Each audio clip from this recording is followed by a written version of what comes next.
Je suis ravi de vous dire bonjour à tous. Nous sommes arrivés au moment où nous allons pouvoir avancer dans l'enseignement, c'est-à-dire avec la parole du Père Yava et de Yahushua. Nous allons suivre le numéro 16 de l'enseignement pour aujourd'hui. Donc nous sommes à nouveau arrivés au moment où nous allons pouvoir avancer avec l'enseignement qui porte le numéro 16 pour notre enseignement d'aujourd'hui. Et le titre de l'enseignement, c'est que vous devez être baptisé par Elia lorsque vous êtes convaincu.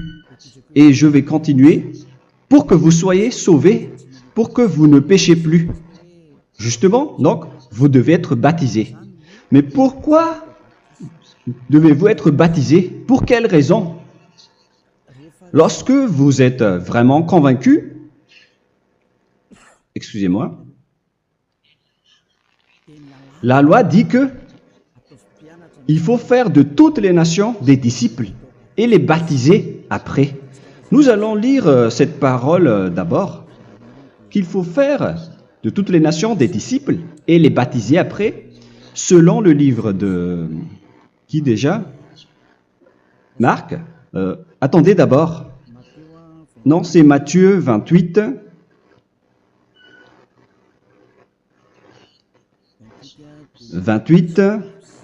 Versets 19 et 20.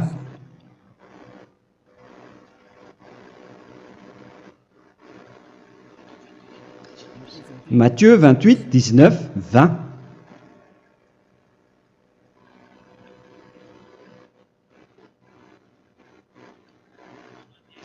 Allez, faites de toutes les nations des disciples.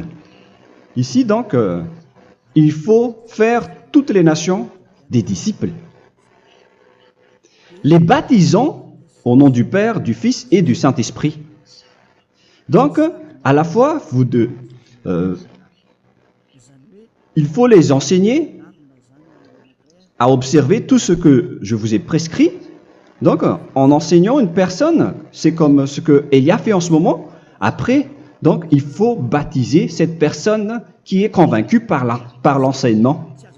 Donc, on ne doit pas baptiser une personne qui n'a jamais entendu cet enseignement. Voilà la première loi. Ce n'est pas logique de baptiser une personne qui ne connaisse rien de l'enseignement. Et après le baptême, l'enseignement continue encore, comme ce que Elia fait en ce moment. Il enseigne toujours, même les personnes baptisées. Donc, on continue toujours à enseigner. Mais le baptême est donc une loi, tout d'abord. Donc, une fois convaincu, vous devez être baptisé. Moi, je ne vais plus parler du sujet d'enseignement que vous connaissez déjà, parce que vous êtes déjà convaincu. Donc, si vous voulez être nettoyé, lavé de vos péchés, pour que vous ne péchez plus dans ce saint royaume où il y a Elia, alors vous devez être baptisé, car c'est une loi selon l'Acte des Apôtres 22:16. Pourquoi tardes-tu? Lève-toi, appelle son nom et sois baptisé. C'est dans Actes des Apôtres, chapitre 22, verset 16. Actes des Apôtres 22:16. Nous allons lire ensemble cette parole. Et maintenant, que tardes-tu? Lève-toi, sois baptisé et lavé de tes péchés en invoquant le nom de Dieu. Donc, une fois qu'une personne est convaincue de cet enseignement, comme vous qui m'écoutez en ce moment, la loi pour vous, c'est que vous devez invoquer son nom. C'est-à-dire que le nom est important pour répondre aux personnes qui disent que ce n'est pas le cas, en disant que si vous croyez, c'est suffisant. Sachez que c'est un enseignement du diable pour ceux qui disent cela. Au contraire, il faut invoquer son nom, car c'est celui qui invoque le nom de Yahva qui sera sauvé. On vous a déjà enseigné cela. Donc, il faut que vous vous levez, il faut invoquer son nom. Il ne faut plus attendre. Vous ne devez plus attendre ni hésiter. La loi vous dit, levez-vous. On vous dit aujourd'hui, on vous ordonne aujourd'hui de vous lever. N'hésitez plus. Et après, vous devez invoquer son nom en vous rapprochant du royaume de Yahushua, de l'église de Yahushua, d'appeler tous les responsables au téléphone, même pas au téléphone. Il faut directement assister à l'assemblée de Yahushua dans cet endroit, car il faut que tu te lèves et sois baptisé en invoquant son nom. Et c'est ici, à l'église de Yahushua, que vous devez invoquer son nom. Alors, c'est une loi, vous ne devez plus rester dans votre maison et il faut nous rejoindre maintenant. Soyez baptisés en Yahushua et non pas en Jésus, car les baptêmes que vous avez faits auparavant n'est pas le baptême en Yahushua. Donc, votre baptême n'est pas valable, n'existe pas du tout. Et votre baptême, au contraire, il est pire. Lorsque vous l'avez fait avec des autres dieux comme Jésus, car vous allez le revêtir jusqu'à votre mort. Car selon Galates 3, 27, vous revêtez le Dieu à qui vous êtes baptisé. Comme par exemple, si vous êtes baptisé en Yahushua, vous revêtez en Yahushua. Mais les fidèles de Jésus, ils revêtent Jésus. Alors que vous voyez bien que ce Dieu, c'est un faux Dieu qui n'ôte pas les péchés, qui vous jette en enfer et qui n'existe même pas. Parce que si jamais il existait, vous devez aussi être ôté de vos péchés. Mais ce n'est pas le cas.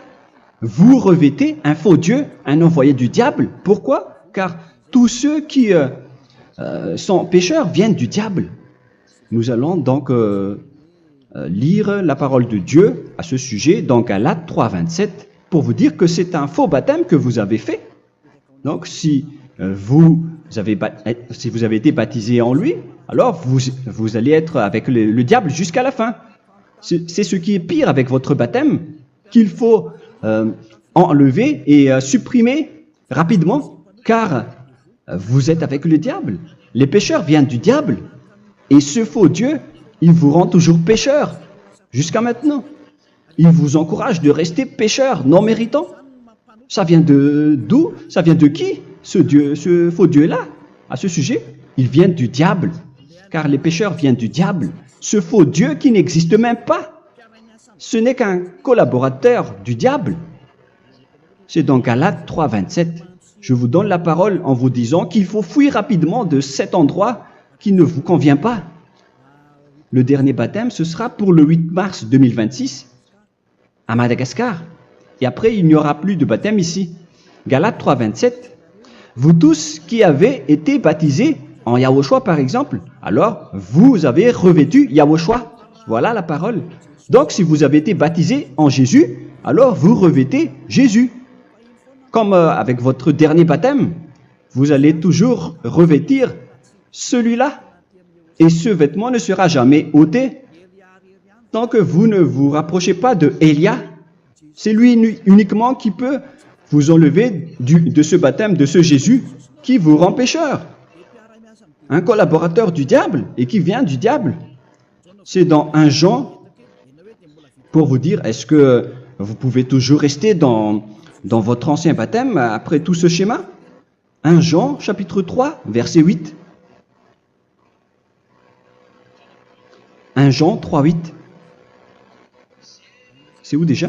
Celui qui pêche est du diable, car le diable pêche dès le commencement. Vous voyez? Et voilà ce qui est pire. C'est votre Dieu même qui vous rend pécheur et qui vous dit que vous devez être pécheur. C'est lui-même, à ce sujet-là, qui vient du diable. C'est vraiment pire ce schéma, car il s'agit d'un envoyé du diable qui vient du diable. Un envoyé du diable. C'est-à-dire que ce schéma vient du diable. La parole est directe et droite. S'il n'est pas du diable, il vous aurait déjà dû il vous aurait déjà ôté de vos péchés. Mais ce sont les diables qui rendent pécheurs les gens, car ce sont les chefs du péché, les diables. La parole est claire ici. Celui qui pêche est du diable. Le fils du diable est du diable. Le fils de Dieu est un Dieu. Le fils de l'homme est un homme. Et celui qui vient du diable est du diable comme lui. Lui, il vous a rendu pécheur pendant plus de 2000 ans. Il vous a jeté en enfer. C'est pourquoi on vous dit de quitter cet endroit et ce Jésus qui sera toujours collé à vous, à votre corps, qui est enterré dans votre peau.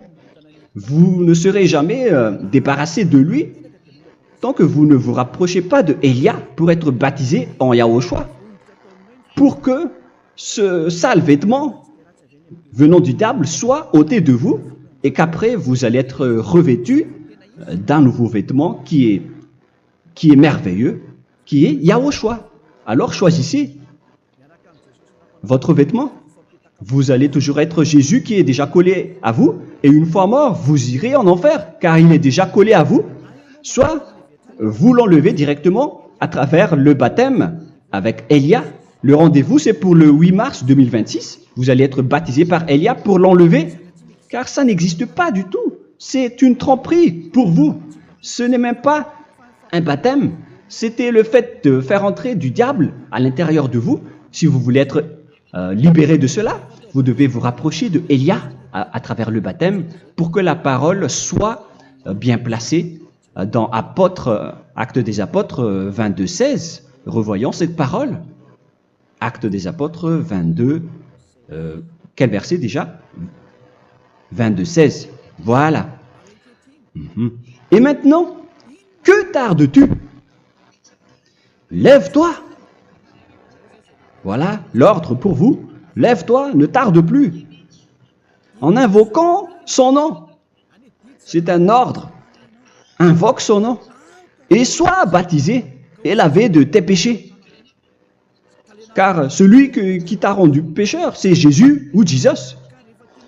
Alors si tu ne veux plus pécher, alors enlève Jésus ou Jesus de toi avec le vêtement que tu as reçu lors de ton baptême avec lui. Il faut l'enlever, sinon tu ne seras jamais sauvé, épargné, car c'est déjà devenu un vêtement collé à ton corps.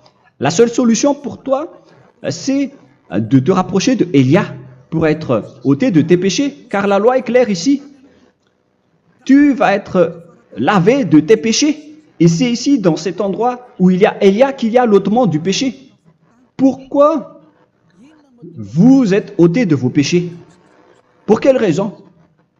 D'abord, vous êtes déjà lavé à travers le baptême. On vous nettoie.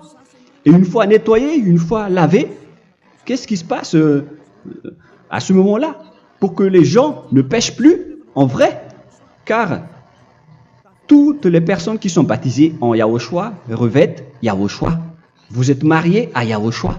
Et c'est à travers ce baptême, après votre baptême, c'est à partir de là, après avoir suivi toutes ces lois, car le baptême c'est une loi. Lorsque vous êtes convaincu, après avoir écouté l'enseignement, vous décidez de quitter le faux Dieu qui vous rend pécheur. Alors, vous êtes baptisé, vous allez revêtir Yahushua pour quitter le faux Dieu qui vous rend pécheur. Donc, après le baptême en Yahushua, vous revêtez Yahushua. Vous avez été lavé, vous êtes bien propre et pur. Vous êtes sorti comme une personne originale qui est merveilleux, très merveilleux devant le Dieu d'Abraham. Vous êtes complètement purifié jusqu'à votre fond de conscience à travers ce baptême venant du sang de Yahushua qui vous nettoie jusqu'au fond de toutes vos pensées, car le baptême marque la mort de Yahushua. Yahushua est mort pour vous verser son sang pour vous. Tout cela confirme votre relation avec Yahushua, car le baptême vous dit que vous êtes mort ensemble avec Yahushua et vous êtes ressuscité ensemble avec Yahushua.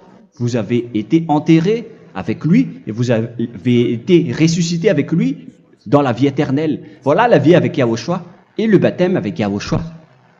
C'est pour montrer la bonté de Yahushua pour chacun de vous concernant cette merveille. Voilà le baptême, c'est la mort avec Yahushua. C'est pourquoi je vous ai dit, en même temps, c'est la mort pour vous et c'est aussi votre purification.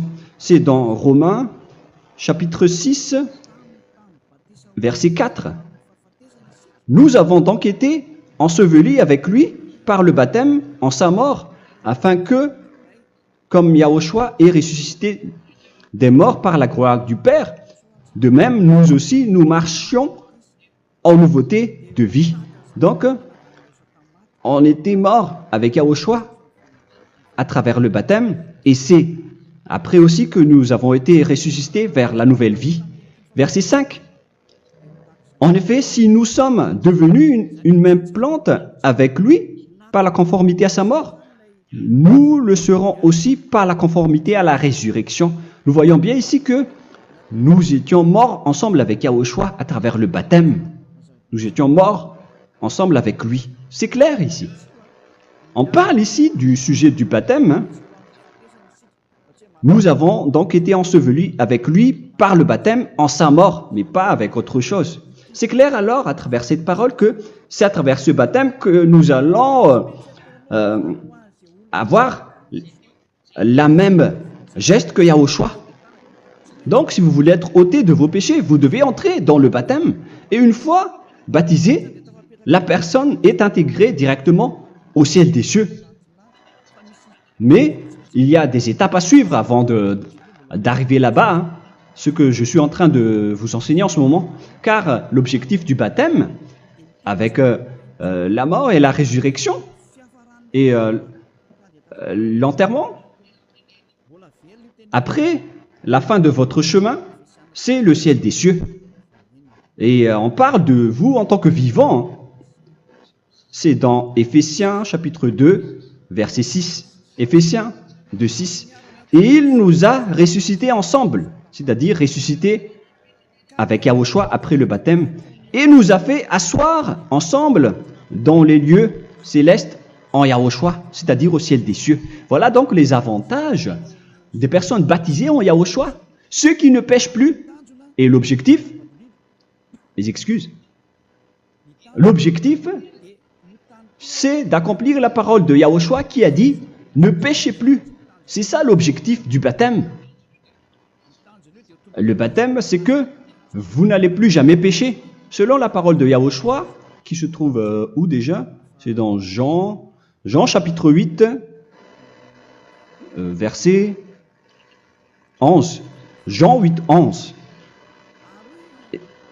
Excusez-moi. Elle répondit, « Non, Seigneur. » Et Yahushua lui dit, « Je ne te condamne pas non plus.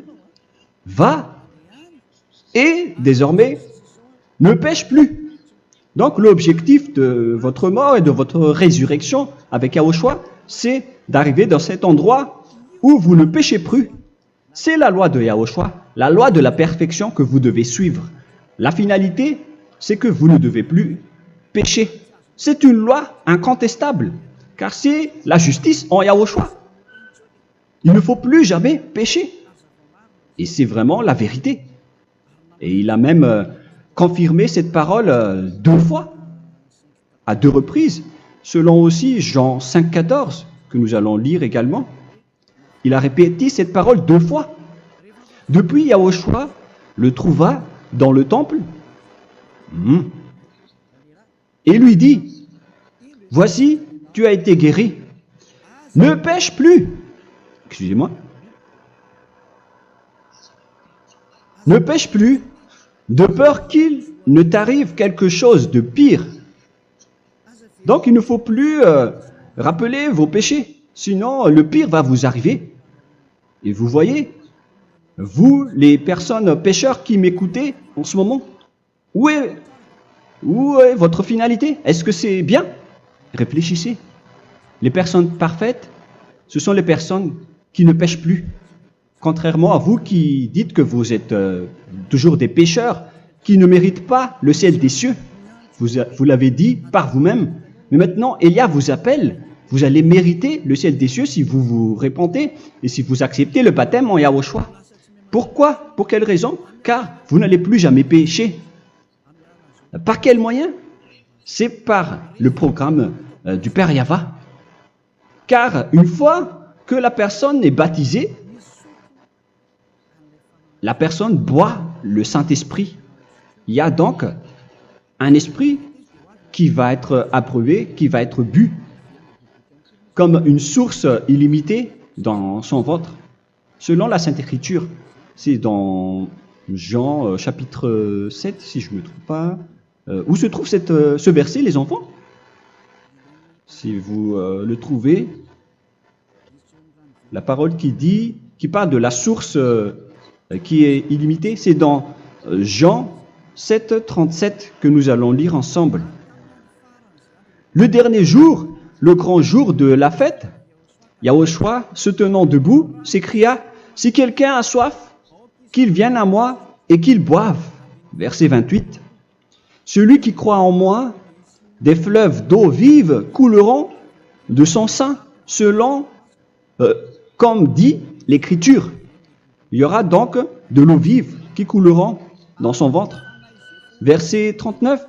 Il dit cela de l'Esprit qui devait recevoir ceux qui croyaient en lui, car l'Esprit n'était pas encore, parce que Yahushua n'avait pas encore été glorifié.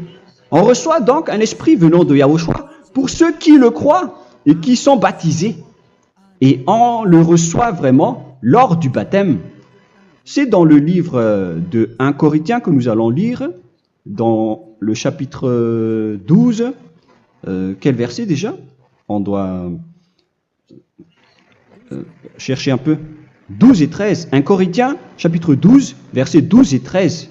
Car comme le corps est un et a plusieurs membres, et comme tous les membres du corps, malgré le nombre, ne forment qu'un seul corps, ainsi en est-il Yahushua. Nous avons tous en effet été baptisés dans un seul esprit, pour former un seul corps, soit juif, soit grec, soit esclave, soit libre. Et nous avons tous été abreuvés d'un seul esprit. C'est dans le baptême, donc qu'on reçoit l'esprit unique, un seul esprit. Donc si vous êtes baptisé en Yahushua, vous abreuvez l'esprit venant de Elia, venant de Yahushua. Vous abreuvez un seul esprit venant de moi, un esprit non pécheur et qui vous rend non pécheur. Donc, tout le monde boit un seul esprit selon la Sainte Écriture. Nous avons tous en effet été baptisés dans un seul esprit. Vous recevez donc ce seul esprit à travers le baptême. Et qu'est-ce qui se passe après? Le Saint-Esprit va vous guider désormais. Vous le recevez lors du baptême et celui qui va vous guider pour que vous ne péchez plus. C'est dans Jean, quel chapitre déjà? Je ne me souviens plus. C'est dans le chapitre 14, peut-être. 14, 23.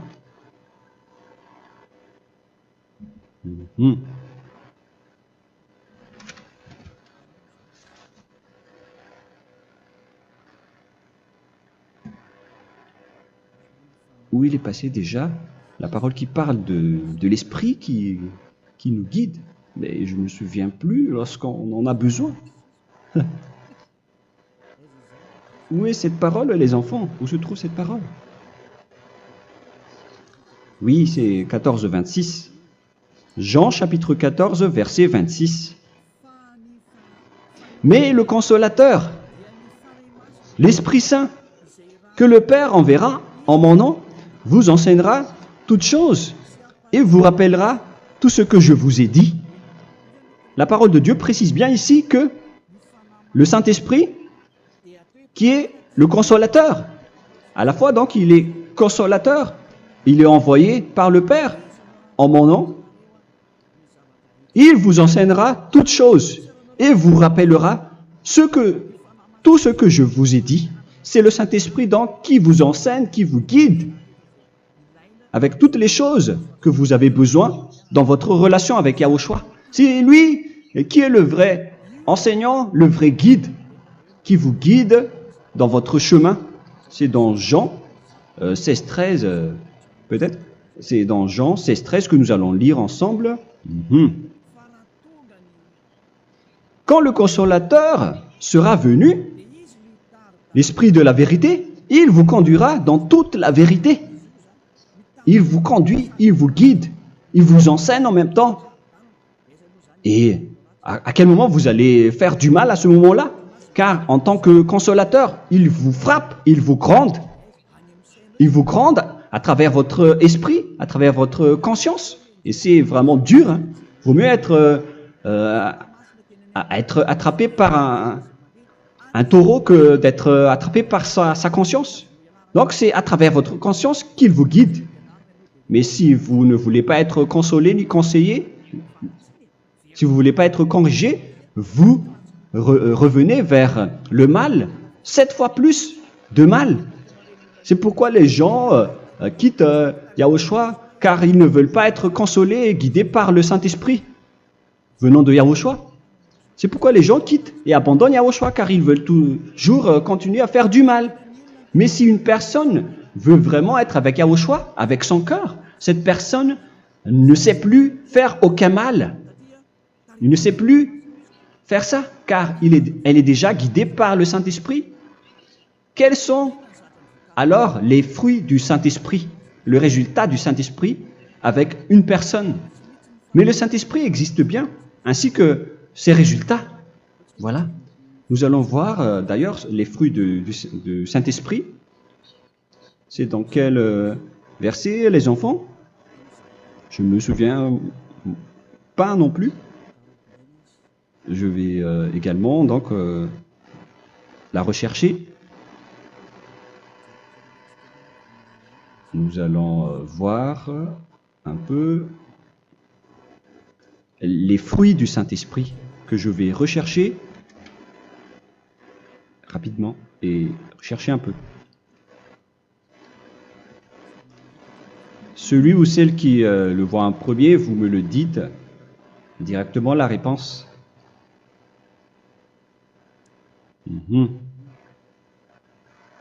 Comment? Galates 5. Galates 5. Nous allons lire à partir du verset 19 et 20. Non, on va commencer à partir du verset 22. Galates 5, 22. Mais le fruit de l'esprit, c'est l'amour, la joie, la paix, la patience, la bonté, la bénignité, la fidélité. Vous voyez? Vous marchez dans la droiture et dans la vérité directement. La douceur, la tempérance, la loi n'est pas contre ces choses. Vous voyez? Les gens ne vont plus dans le mauvais sens. Mais les gens qui n'ont pas le Saint-Esprit, voilà ce qu'ils font. Dans le verset 19 et 20. Or, les œuvres de la chair sont manifestes avec les personnes qui n'ont pas le Saint-Esprit, qui sont guidées par la chair. Ce sont l'impudicité, l'impureté, la dissolution, l'idolâtrie. Vous avez tous fait cela. La magie, les inimités, les querelles, les jalousies, les animosités, les disputes, les divisions, les sectes. Verset 21, l'envie, l'ivrognerie, vous qui êtes ivrognes, qui fréquentez les boîtes de nuit, qui dites toutes sortes de gros mots, les excès de table. Et cette parole vous convient, vous concerne même, vous qui m'écoutez en ce moment. Et je vous dis, comme je vous ai déjà dit autrement, celui qui fait cela n'héritera pas le royaume de Dieu, c'est-à-dire vous n'entrerez pas au ciel des cieux. C'est valable pour vous les pécheurs. Vous pouvez vous mesurer par vous-même, vous qui êtes avec Jésus ou Allah. La parole est claire pour vous, vous n'irez jamais au ciel des cieux. La question qui se pose, où est alors votre espoir, vous qui allez prier? Car la parole de Dieu vous lit déjà votre finalité. C'est la parole du Dieu d'Abraham qui a engendré Yahushua, son fils. Voilà la loi qu'il a dit aux apôtres. Les malfaiteurs n'iront jamais au ciel des cieux. Mais pourquoi vous allez encore rester là-dedans? Pourquoi ne pas rejoindre Élia pour être purifié et lavé? Rapprochez-vous d'Élia pour que votre esprit soit sauvé. Le dernier baptême aura lieu pour le 8 mars 2026. N'attendez pas ce dernier jour. Dès maintenant, inscrivez-vous votre nom dans le baptême si vous ne voulez pas être jeté en enfer. Mais si vous voulez être jeté en enfer, alors tant pis pour vous. Alors que vous avez peur de mourir, et vous allez chez le médecin lorsque vous êtes malade, vous avez peur du feu de charbon, alors que ce n'est qu'un petit feu de charbon. Là, on parle de l'enfer. Hein. Alors, il faut bien réfléchir et soyez bien conscients. Voilà donc le sujet du Saint-Esprit. Maintenant, nous allons lire le livre des Éphésiens. Éphésiens, chapitre 4.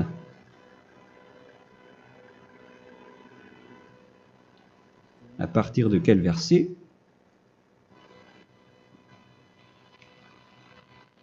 Allons-y. Je dois relire un peu car il y a plusieurs paroles ici. Moi, je vais vous sortir la parole qui dit que les personnes en Yahushua ne font plus aucun mal. Ah, où il est passé déjà? Ah, je l'ai perdu. Attendez d'abord. Donc, Éphésiens.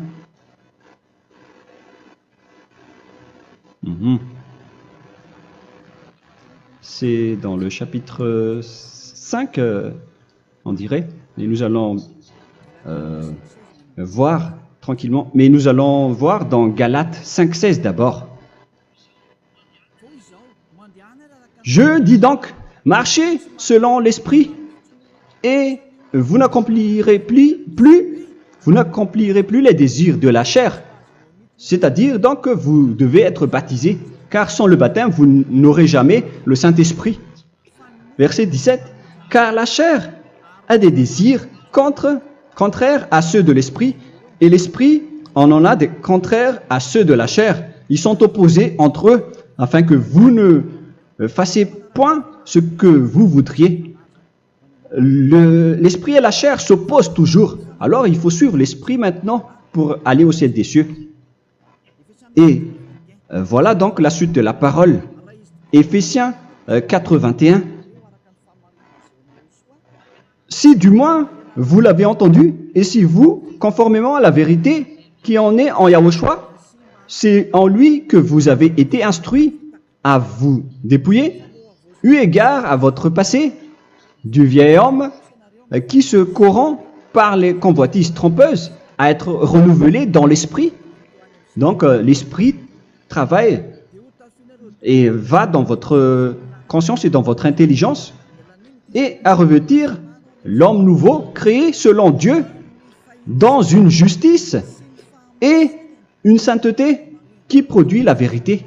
Le Saint-Esprit donc vous rend droit pour que vous ne soyez pas dans le mauvais chemin, et il vous guide dans la justice et dans la vérité. Voilà directement pour les personnes en Yahushua. Et c'est quoi la suite? C'est pourquoi renoncer au mensonge. Il ne faut plus mentir. Même dans les 10 commandements, ils ont dit ne mentez pas. Mais c'est juste une parole. Mais les gens, lorsque ils sont pressés, ils font des mensonges. Mais pour les gens en Yahushua, ils renoncent directement au mensonge. Et que chacun de vous parle selon la vérité à son prochain. Car nous sommes membres les uns des autres. Si vous vous mettez en colère, ne péchez point. Que le soleil ne se couche pas sur votre colère. Voilà toutes les lois de Yahushua qui sont guidées et qui sont ordonnées par le Saint-Esprit. Alors, ne donnez pas accès au diable. Ne mettez pas le mal dans tous vos chemins. Il faut rester sainte, vraie et parfaite. Que celui qui dérobait ne dérobe plus. Il ne faut plus donc dérober les choses. Et il ne faut plus donc voler quelque chose. Mais quelle est la parole du Père Yahweh et de Yahushua? Mais plutôt qu'il travaille en faisant de ses mains ce qui est bien pour avoir de quoi donner à celui qui est dans le besoin. Qu'il ne sorte de votre bouche aucune parole mauvaise, mais s'il y a lieu, quelques bonnes paroles qui servent à l'édification et communiquent une grâce à ceux qui l'étendent. N'attristez pas le Saint-Esprit de Dieu par laquelle vous devez être scellés pour le jour de la rédemption. Il faut toujours laisser le Saint-Esprit vous guider. Ne l'attristez pas, sinon vous n'allez pas avoir la selle. À la fin des temps, à l'époque de Gog, on va vous donner le Saint-Esprit pour que vous soyez scellés. Donc c'est maintenant que vous devez déjà rendre content Yahushua.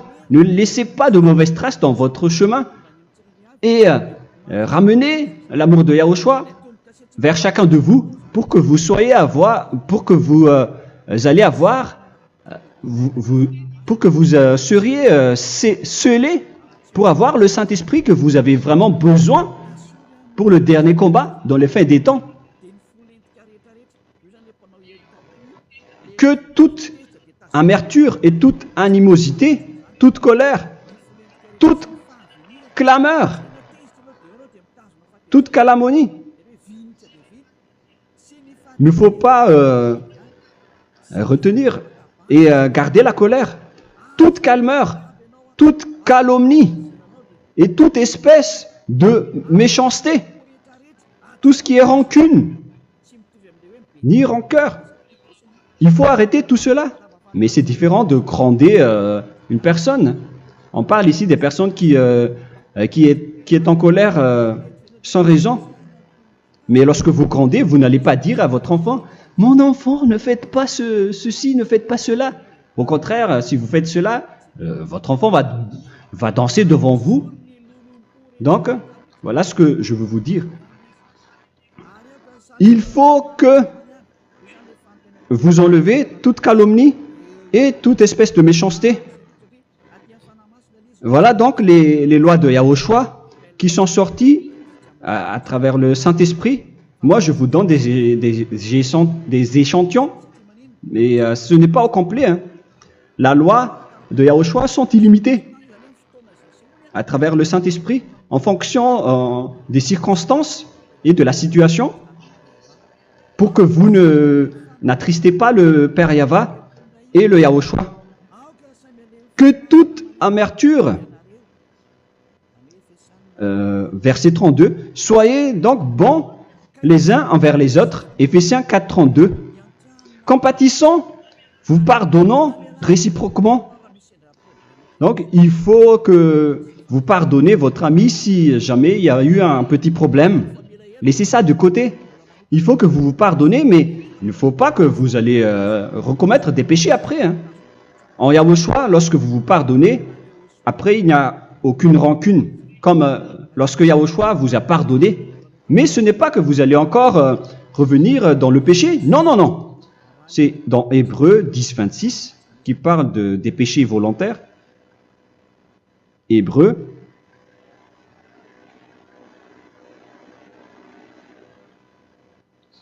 Hébreux chapitre 10. C'est bien ça, hein? Pour ceux qui s'en souviennent. Voilà, versets 26 et 27. Hébreux 10, 26, 27. Car si nous péchons volontairement, après avoir reçu la connaissance de la vérité, c'est-à-dire une personne baptisée en Yahushua, qui a été sanctifiée, rendue sainte,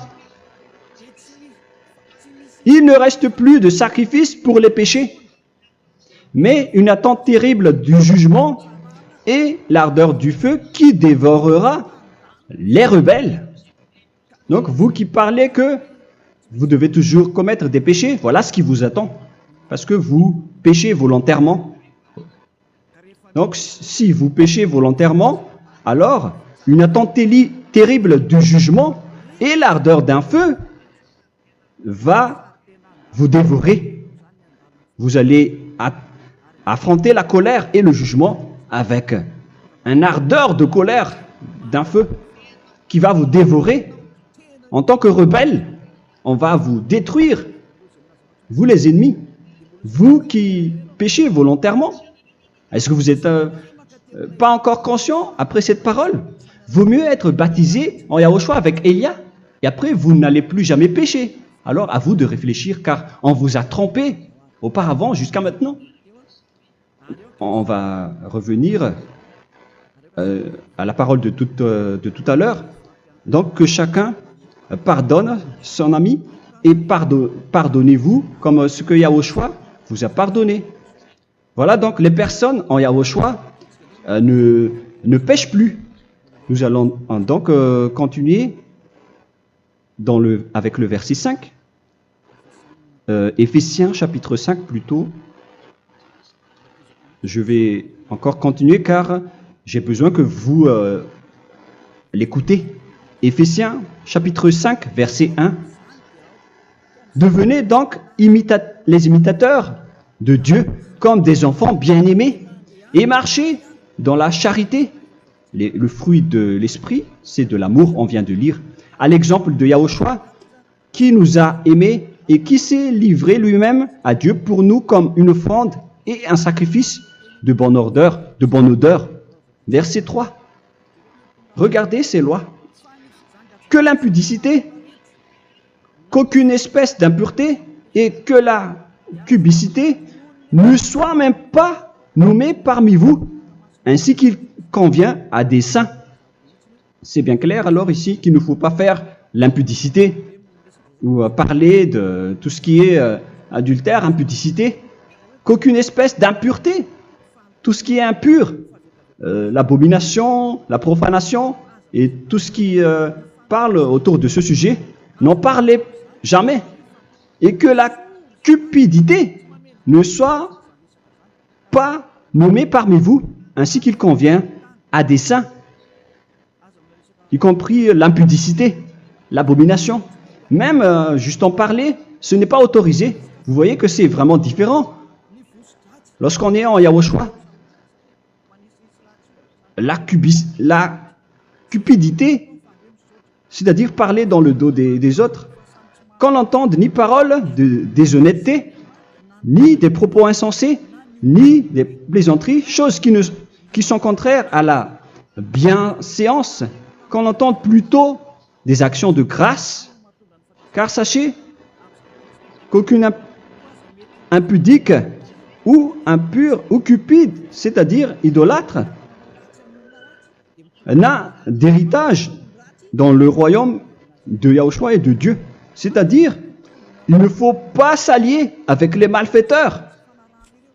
Les enfants du mal, ne vous alliez pas avec eux. N'acceptez pas ce qu'ils font. Ne collaborez pas avec eux. Ne cachez pas le mal qu'ils font. Car sinon, directement, votre sainteté va être détruite. La parole est claire. Ne vous alliez pas avec ces derniers, car vous allez être le fils du mal, qui n'est pas dans la vérité. Verset 8. Autrefois, vous étiez ténèbres, et maintenant, vous êtes lumière dans Yahushua. Marchez comme des enfants de lumière, car le fruit de la lumière consiste en toutes sortes de bonté, de justice et de vérité. Voilà, lorsqu'on est avec le Saint-Esprit, on est toujours dans la lumière, dans la bonté et dans la justice. Il faut que vous pensiez à la volonté de Yahushua, à ce qui est agréable à Yahushua. Verset 11. Et ne prenez point part aux œuvres infructueuses des ténèbres, mais plutôt condamnez-les. Ne faites pas l'alliance avec le diable. Ne faites pas l'amitié du diable. Ne faites pas des complots ou des compromis avec le mal pour les cacher. Alors, il faut plutôt les condamner, car il est honteux de dire qu'ils font en secret. Mais tout ce qui est condamné est manifesté par la lumière, car tout ce qui est manifesté est lumière. C'est pourquoi il y a la comparaison dans le Nouveau Testament pour dire, il faut que vous réveillez de votre sommeil pour que Yahushua vous illumine. Verset 14. C'est pour cela qu'il est dit, réveille-toi, toi qui dors, relève-toi d'entre les morts. Prenez donc garde de vous conduire avec circonspection. Si vous suivez donc le Saint-Esprit, vous ne faites plus aucun mal. Alors, il faut en profiter de faire du bien. Ne faites plus le fou. Et connaissez la volonté de Yahushua. Ne vous envrez pas de vin. Ce n'est plus bien de faire cela. C'est de la débauche. Soyez au contraire l'empris de l'esprit. Entraînez-vous par des psaumes et des hymnes et par des cantiques spirituels, chantant et célébrant tout votre cœur les louanges de Yahushua. Rendez continuellement grâce à toutes choses à Dieu Père au nom de notre Seigneur Yahushua. Voilà, c'est suffisant. Je viens de vous donner les lois de la Nouvelle Alliance qui n'est pas du tout associée aux 10 commandements. Ça n'a rien à voir avec les 10 commandements. Si vous avez bien écouté, j'ai dit des choses complètement différentes qui ne se trouvent pas dans les 10 commandements. Notamment le baptême, ça n'existe pas là-bas. Et donc, c'est après le baptême que vous allez abreuver le Saint-Esprit et après vous n'allez plus faire aucun mal. Nous remercions infiniment Yahushua à travers cette parole. Je suis sûr que vous êtes contents pour aller dans cet endroit où personne ne pêche plus. Alors approchez-vous de Élia, qui est l'envoyé du Père Yahva et de Yahushua. Une fois que vous suivez Élia, vous n'allez plus jamais pécher, car vous allez être avec Yahushua. C'est seulement dans ce saint royaume où il y a Ziadia Elia qu'il y a des personnes qui ne pêchent plus sur cette planète Terre. Mais les autres ne sont que des pécheurs et il y a même des voleurs et des imposteurs. Je vous souhaite le meilleur pour que vous allez inscrire votre nom dans le baptême. Inscrivez votre nom car le temps presse, le moment est proche. Il ne reste plus que environ 170 jours. Bientôt, nous allons entrer dans les 160 derniers jours, et après 150, et après 100. Il ne restera plus que 100 jours. Alors, faites le maximum d'efforts. N'attendez pas le dernier moment pour inscrire votre nom. Parce que si vous mourrez avant, qu'est-ce qui va vous arriver? Vous ne savez rien de ce qui va vous arriver avec votre esprit. C'est le diable qui vous encourage à faire du mal. Il ne veut pas que votre esprit soit sauvé, mais moi je vous dis, sauvez votre âme, n'acceptez plus. Suivez Yahushua à travers Élia qu'il a envoyé parmi vous. On m'a envoyé pour vous sauver. Alors, rapprochez-vous de lui maintenant. N'ayez plus peur de personne. Sauvez votre esprit, car les humains sont comme vous. Ils ne vous sauvent pas, ils ne peuvent pas vous sauver. Mais sachez que votre esprit va être jugé. Et sachez aussi que vous ne pouvez pas vous battre avec le Dieu d'Abraham. Alors sauvez votre esprit, rapprochez-vous de Élia, nous irons en Yahushua, car c'est à travers moi que vous pouvez l'approcher. Prions ensemble. Merci infiniment, Père Yahva, pour toutes ces paroles. C'est vraiment du salut, de la miséricorde et de la vie éternelle. Faites en sorte que les gens connaissent cette vraie parole que je suis en train de leur donner, car c'est de l'amour et c'est du salut pour eux. Sauve-les, Père Yahva, pour qu'ils soient conscients de la vérité. Ce qu'ils ont fait auparavant ne sont pas du tout vrais. Voilà le vrai salut pour eux. Père Yahva, tu es le Dieu de toutes les choses. Tu es le Dieu du ciel des cieux. Tu es le Dieu de Yahushua. Tu es le Dieu de Ziadia Elia. Ouvre la conscience des gens pour qu'ils écoutent cette vérité, pour que chacun court pour prendre une décision et pour qu'ils n'attendent plus personne pour se rapprocher de toi, Père Yahweh et Yahushua. Donne la force à chacun pour qu'ils te cherchent. Sauve les gens, Père Yahweh, pour qu'ils échappent à la destruction de leur chemin et de leur esprit, pour qu'ils écoutent la parole de Élia venant de toi, Père Yahweh, et de toi aussi, Yahushua. Sauve les gens, et je suis confiant que tu vas vraiment sauver les gens, pour que tu ouvres tes portes pour terminer cette période de salut. Merci, Père Yahweh. Gloire éternelle à toi. Je demande tout ça aux Malagasy et au reste du monde. Pour les Malagasy, il reste encore quelques mois qui n'est plus beaucoup pour eux. Mais pour les autres nations, ils n'ont pas aussi beaucoup de temps pour se rapprocher de toi, mais il en reste encore un peu pour eux. Gloire à toi, Père Yahweh. Et au nom de toi, Yahushua, je fais toutes ces paroles. Alléluia. Amen. Voilà donc pour notre enseignement d'aujourd'hui. Que Yahushua vous bénisse et à la prochaine. Au revoir.